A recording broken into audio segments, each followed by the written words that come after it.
Hey everybody, welcome back to Whiteboard Finance. My name is Marco and I'm here to help you master your money and build your wealth. In today's video, we're going to be talking about what money is, what are its characteristics, what are its functions, and what are some of the traits of money and how it's been used in the past, the present, and potentially the future.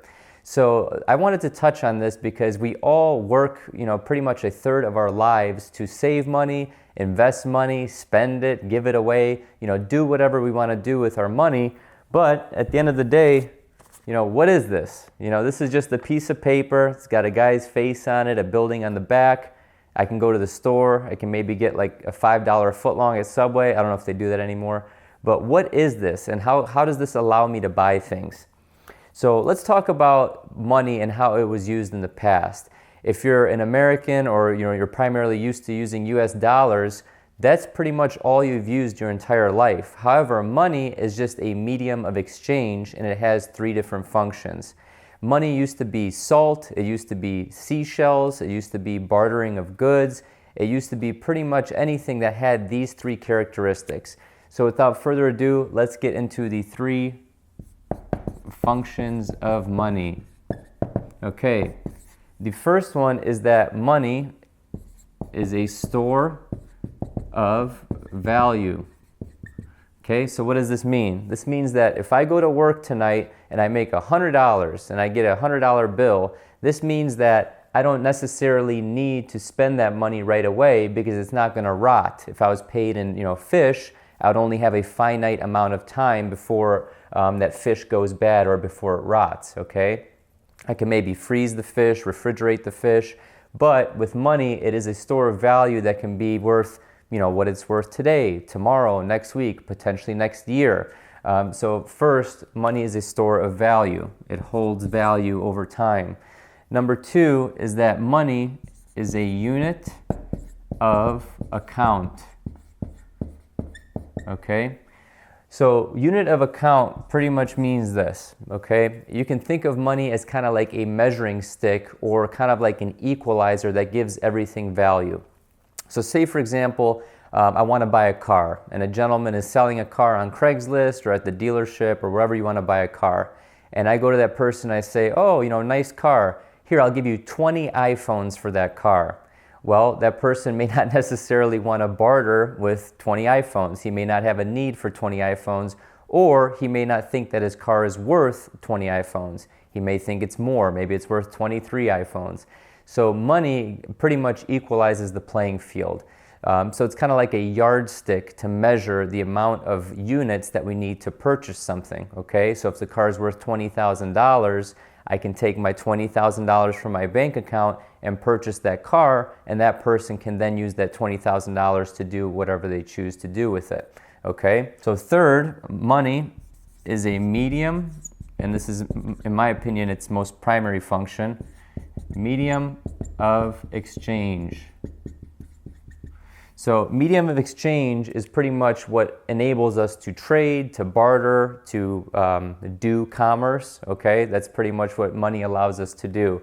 So this means that money, whatever we choose it to be so, in this case, in the United States, it's this right here, it's money, it's a $5 bill or whatever denomination of currency you're using, is that if I go to Costco, for example, or if I go to the grocery store later today, and I got, fish, I got oil, I have salt, I have whatever. I buy all the things that I need to buy at the grocery store. I'm pretty confident that if I go there and I swipe my credit card or if I give them the cash for whatever those things are denominated in, going back to this, the unit of account, it's going to be accepted. So those are the three functions of money. You have store of value, meaning it's worth something. The second part is that it's a unit of account, it's divisible. And then three is that it's a medium of exchange. So let's go into what money was, how it's evolved, and then finally we'll end the video with the characteristics of money. So now that we talked about the three functions of money, let's talk about the different types of money that are out there, okay? So if you remember, I started this video by talking about how people used to trade salt as a medium of exchange. They used to trade seashells, all crazy stuff, cows, for example. This is what we know as examples of commodities, okay? So this could even be gold or silver coins. It could be cows. It could be salt. It could be seashells. That eventually evolved into what we call representative money. Okay, so we went from commodity money to representative money. Representative money was essentially just a certificate or a token that can be exchanged for something of value, like an underlying commodity. So we went from, let's just call this gold, okay, pretend that's a gold coin, to basically a dollar, so the silverback, okay, or a goldback. That used to literally be a claim to silver in a vault somewhere, or gold in a vault somewhere. In 1971, President Nixon took us off of the gold standard, which then pretty much evolved, if you want to use that word, our money into fiat money, okay? So fiat money is a Latin word that literally means let it be so. So it's basically an authority that the government opposes upon the people, fiat currency. Fiat currency, as I mentioned before, every amount of dollar in circulation used to be backed by something, whether it was gold, silver, turtles, whatever. In 1971, Nixon did away with that and made this fiat to where it's basically just, hey, it's trust. Trust the government that this will be worth something. So literally, this piece of paper has value because the government says it does. And I don't want to go into politics, but that's pretty much the stage of money that we're at now. So now the most important part of this video is coming up, and we're going to go over 6 different characteristics of money.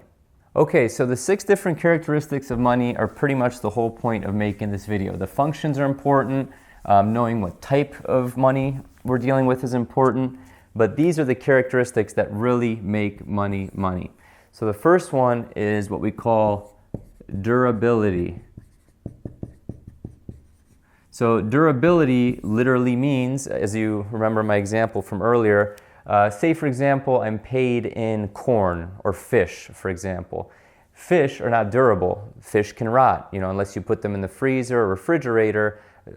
This is not a durable item. So that's why gold and silver and precious metals became very popular forms of money. And now this dollar right here, for the most part, these dollars are pretty durable. Yes, they can rip, they can be lit on fire, but a $5 bill is pretty durable. Secondly, portability. So if you want to use a cow as an example, people may use cows as medium of exchange. Cows are pretty durable, okay? However, they're not portable. You can't just, leave your house, go to the store, and kind of take your cow with you and say, hey, I want this cereal, this bread, and this salt and oil. Here's my cow in exchange, okay? It's not very portable. This isn't the Oregon Trail, okay? The third is divisibility.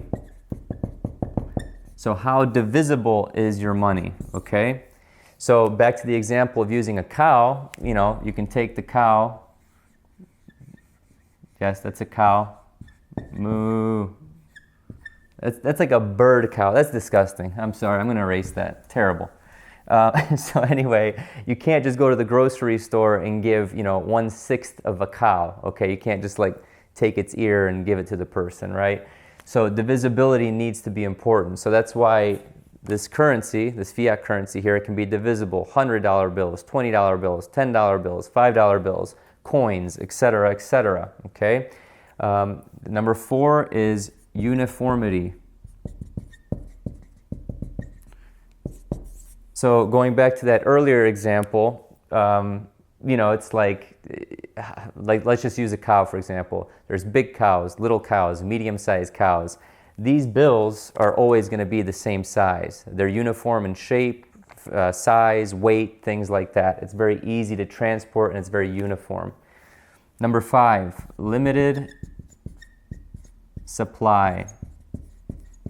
So the reason why this is important is because if something is not in limited supply or it can be printed out of thin air, that means that it's susceptible to inflation. So limited supply means that, I can't just walk down the street and pick up a gold bar and say, oh, I have gold, here's my gold for a, Ferrari, for example.